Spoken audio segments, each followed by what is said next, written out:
एक सेलिब्रिटी असताना दुसरा सेलिब्रिटी या ठिकाणी येतोय. खोणी गावचा हिरा परमेश दादा माळी, ज्यानं महाराष्ट्राच्या मातीमध्ये प्रत्येक माणसाच्या मनामध्ये आगरी गाणी जशीच्या तशी पोहोचवलेत. असा आगरी गाण्यांचा बादशाह, या महाराष्ट्राच्या बुलंद आवाजाची तोफ म्हणजे आमचा परमेश दादा माळी. टाळ्या कशा व्हायला पाहिजेत, क्या बात आहे. तरी पण नाही अवनीताई एवढा इफेक्ट नाही बरं का. बघा आवाज तरी आहे का.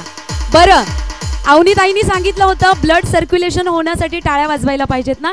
अवनीताई, मी एका नागपूरच्या अधिवेशनमध्ये आय स्पेशालिस्ट तात्याराव लहाणे यांचं वाक्य, टाळ्या कशा वाजवायच्या. टाळ्या ज्या वाजवता ना, आता तुम्ही ज्या वाजवल्या ना, त्याचा अर्थ असा आहे तुझंही कल्याण नाही माझंही कल्याण नाही. ओके, म्हणजे टाळ्या अशा मध्यम वाजवल्या जातात. बरं, टाळ्या वाजवण्याची दुसरी पोझिशन म्हणजे छातीच्या हात, म्हणजे छातीच्या समोर दोन्ही हात धरून ज्या टाळ्या वाजवल्या जातात ना, त्याचा एक अर्थ होतो एकतर तुझं तरी कल्याण होईल नाही तर माझं तरी कल्याण होईल. बरं थांबा, ट्विस्ट पुढे आहे. आता तिसऱ्या नंबरच्या टाळ्या ज्या वाजवल्या जातात त्या म्हणजे अशा की तात्याराव लहाणे म्हणाले तिसऱ्या नंबरच्या टाळ्या म्हणजे डोक्यावर हात ठेवून ज्या टाळ्या वाजवल्या जातात त्याचा अर्थ असा आहे तुझंही कल्याण होईल आणि कधी मी स्टेजवर चढलो तर माझंही कल्याण होईल. अशा टाळ्या वाजायला पाहिजेत. क्या बात है. पहा, हे आमचे म्हाडा कॉलनी खोणीकर.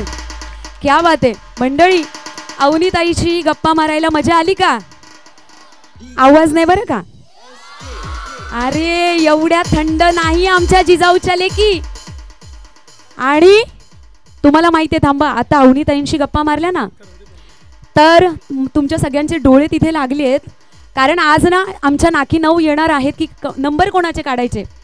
पण मंडळी, याच धर्तीवर अवनीताईचा जसा सन्मान केला ना तसा आपण परमेश दादांचा देखील करणार आहोत. मी कुणाल दादा आणि आनंद दादा तुम्हाला विनंती करते की आपण अतिथी देवो भव या उक्तीप्रमाणे दादाचा आपण आधी सन्मान करणार आहोत. जोरदार टाळ्या वाजवायच्या आहेत परमेश दादा माळींसाठी. आणि दादा डोक्यावर हात ठेवून क्या बात आहे, या आहेत आमच्या जिजाऊच्या वाघिणी, वारसदारणी आणि शिलेदारणी.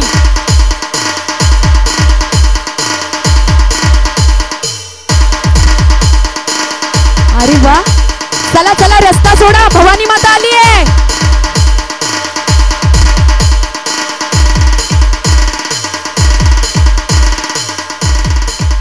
मंडळी, तुम्हाला साक्षात एकविरा मातेचं दर्शन घडतंय का. आई माऊलीचा, माझ्या एकविरा आईचा. बरं सगळ्यांनी आता इकडे बघा. आता एकविरा मातेचं एक गाणं परमेश दादाच्या आवाजातून आपण ऐकूया. दादा, हा आता बघाचा आपला आवाज कसा होत्या, समजलं का. आता बघा. नक्कीच नक्कीच नक्कीच. सर्वात प्रथम सर्वांना नवरात्री उत्सवाच्या खूप साऱ्या शुभेच्छा. आणि आपले सर्वांचे लाडके समाजसेवक कुणाल पाटील, आनंद फुलोरे यांच्या माध्यमातून अनेक सारे कार्य घडत राहतील आणि आपण त्यांच्या सोबत असेच कायमस्वरूपी त्यांना साथ देत राहू आणि असेच अनेक सारे त्यांच्या हातून समाजकार्य घडत राहू हीच ईश्वरचरणी प्रार्थना करतो. आणि पुढचे नवरात्री उत्सव आज यावर्षी एवढी पब्लिक आहे आणि एवढा उत्साहाने कार्यक्रम चालू आहे. पुढच्या वर्षी अजून काहीतरी जल्लोषाने असणार आहे. नक्कीच ना. तर नक्की गाणं झालं पाहिजे ना. आणि मला अभिमान आहे की मी याच भूमीतला आणि याच गावातला आहे. आपण सर्वजण नक्कीच आजूबाजूचेच आपण शेजारीच आहोत आणि या ठिकाणी मी जन्म घेतलेला आहे आणि माझी जन्मभूमी आहे. त्याबद्दल खूप अभिमान वाटतो की गावातला कलाकार गावातल्या स्टेजवर त्याला सन्मान भेटतो, त्याचा खूप आनंद होतो. कोणता गाणी. सपना आली माय.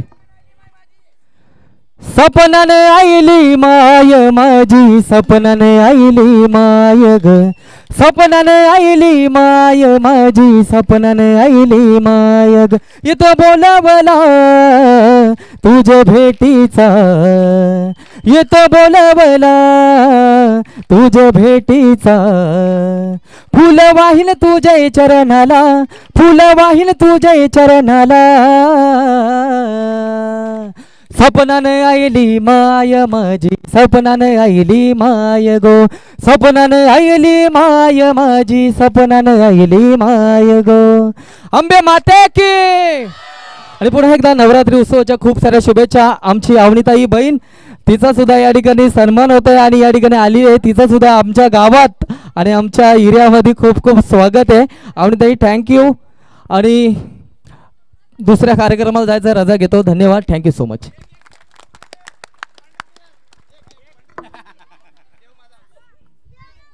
गणपतीचे गाणे ऐकता ना माझे? अरे वा, इथले पण जवळचे फॅन आहेत. बोलत लय आनंद वाटला आज. आणि आपल्या आनंद शेठचं गाणे ऐकता का? साईबाबांचे आवडतात ना? क्या बात आहे.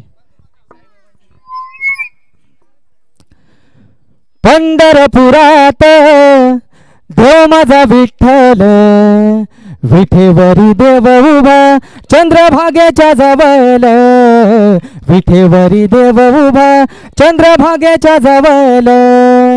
बंधू माझा छान देवासाठी त्याने लाविला चंदन, बंधू माझा छान देवासाठी त्याने लाविला चंदन, लाविला चंदन विठुरायाच्या अंगणान, लाविला चंदन विठुरायाच्या अंगणान.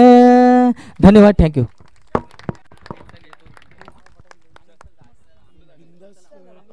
उपसरपंच बुर्दूर आणि किरण पाटील कुंभारले. या ठिकाणी अजून काही मान्यवर उपस्थित झालेले आहेत. हेच नवतरुण खऱ्या अर्थानं आपल्या कार्यकर्तृत्व, वक्तृत्व आणि नेतृत्व शैलीतून समाज मनावर अधिराज्य करत असतात. अशाच पैकी एक बिंदास दादा पाटील या ठिकाणी उपस्थित झालेले आहेत. जोरदार टाळ्या वाजवूयात आपण या युवा नेतृत्वांसाठी. आणि तदनंतर मी दादांना विनंती करेल, कुणाल दादांना